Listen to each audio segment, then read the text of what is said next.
tell you where it is. And I can, let's see. What do you need? Let's see, I've got the Bill Gunner has. Okay. And I've seen those pictures because when we went to Omaha in the early 90s to visit him, yeah. I remember that I was, I had it, I think I had it, a Subaru or Toyota, and it was a Japanese car. Okay. And I was wondering if the tail gunner would say anything about my Japanese car. Okay. Because remember, you know, at a different time, you know, they were fighting him and stuff. That was a long. Okay. How long ago?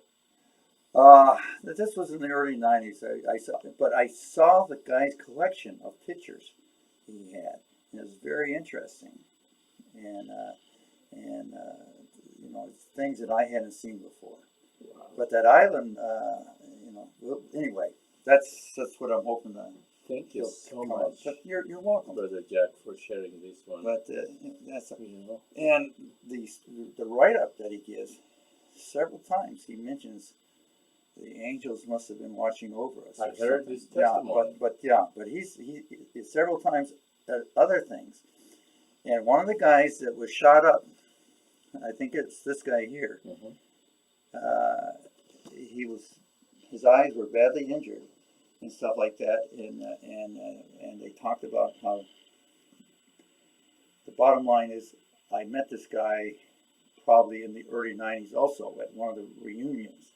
Dad really didn't go to many reunions until the latter years, and I met this guy, and he stood right next to me in the elevator, and he says, you know, your dad saved my eyes.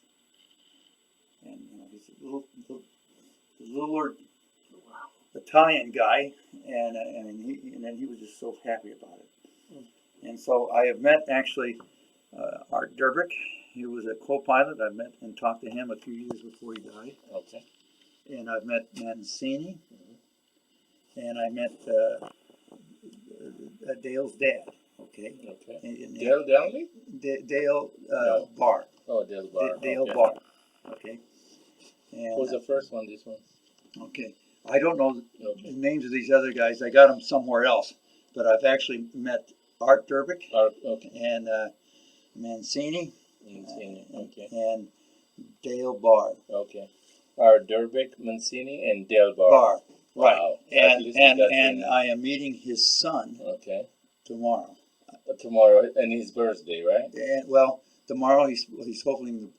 I'm hoping I've asked him to bring up his photo album that he's found, and to look at the pictures and see if I can get copies of some of them. That's what I'm looking for. Jack, you're amazing. Yeah. Anyway, Hey. we'll see what the mission thank brings. you. Okay. The flight crew. Okay, and And I'll show you which one's, and that is Dad right there. your dad right here. Yeah. And what's his name? Jean Jack. And it's spelled like the French, Jean. You know, and but Beautiful story. yeah. But that's him, and you've seen him as an older man. Oh, yes. Yeah. So which one is that when you zoom in? This one? Yeah, but that's Dad. Okay. That's the guy who used to come here. You know. And how long ago? Well, he died in 2006, so you know, and he was here even when my mother passed away. He came here, Right. And I remember that. Then he would be here, you know, every once in a while. But you know, it's just amazing. And the tail gunner that I'm talking about, I'm going to meet his son tomorrow, supposedly. What? Yeah, see, that's the guy who's coming up, and he has the pictures. He has some great pictures of these things. Okay. I just wanted to show you that, and and I'll play the video too. Okay. Okay. Okay. The video. Major Jean Jack of the United States Army Air Force, on a recent occasion, flew a B-17 Flying Fortress to Rabaul. He told me something of his experiences. Here they are. This particular morning, we were going to bomb Rabaul. That's We it. hit the aerodromes there. If you look at your map, you'll see there's about a 1,000-mile round trip to New Guinea. That's a pretty good trip for a B-17. That's his fortress ship, carrying a load of bombs. We took off at first light, at dawn. Trip over was pretty much uneventful. The harbor was pretty full of ships. We knew for some days that the Japs had been concentrating a large fleet in there, but the sight we saw was tremendous.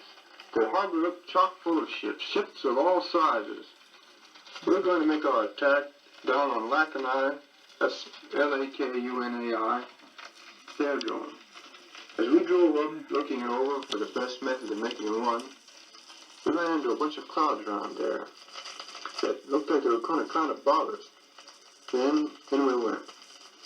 We didn't get an awful lot of ack-ack at first, but when we opened the bomb bay doors, the skies turned black. The Japs must have seen us open them.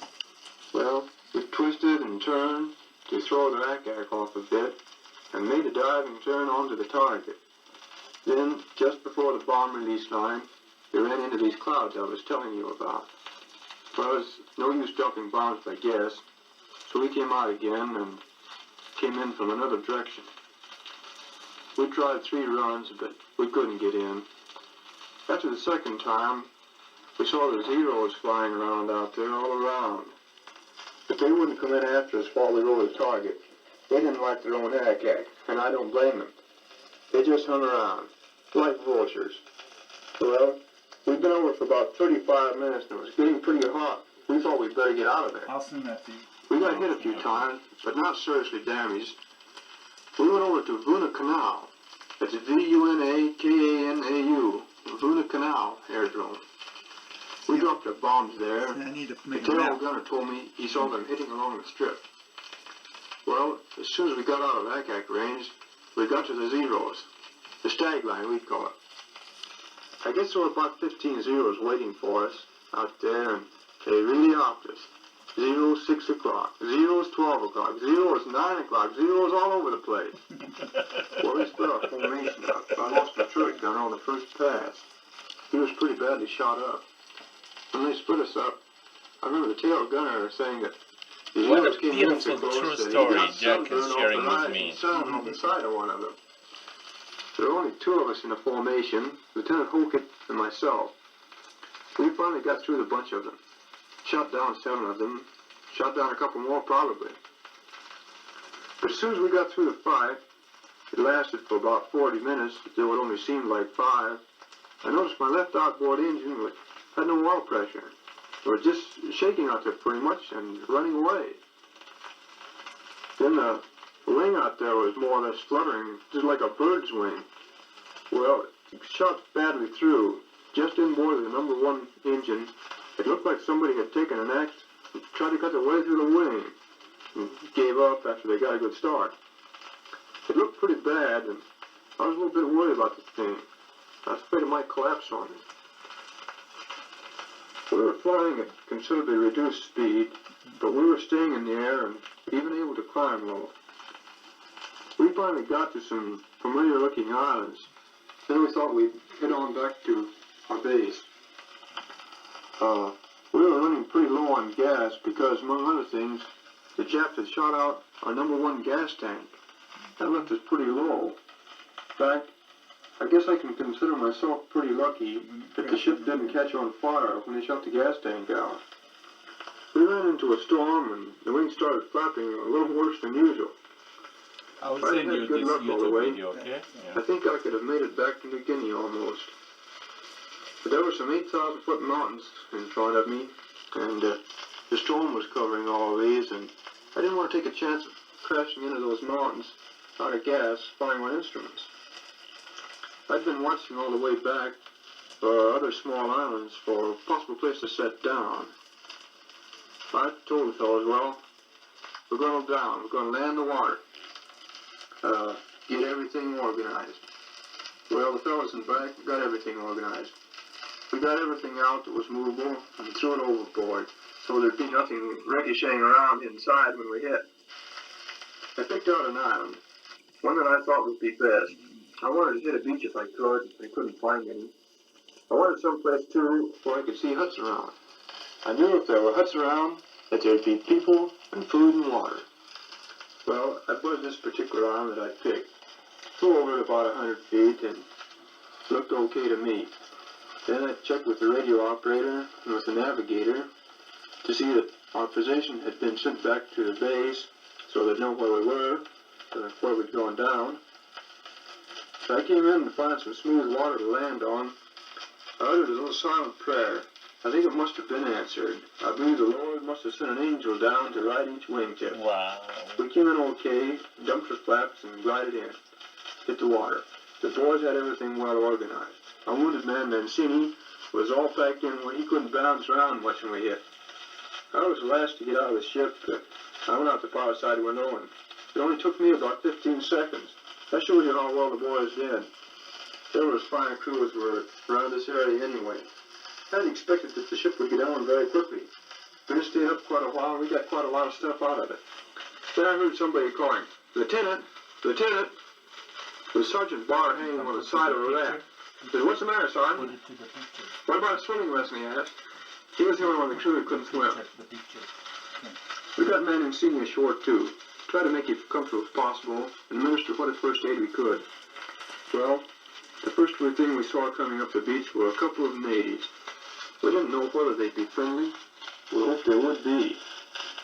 The island we'd landed on was approximately 100 miles from our base. Well, we got food. The natives started a fire for us. There was a drizzling rain, and how those guys can make wet wood burn, I don't know. In the meantime, we wrapped Mancini up in a parachute. Probably the first time anyone slept in silk sheets on that island. We were in there a couple of days altogether.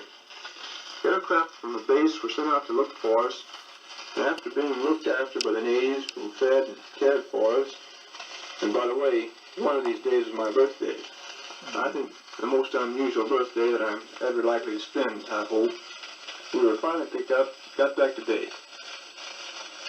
That was Major Gene Jack of the United States Army Air Force telling the story of Flight to Rabaul. Oh.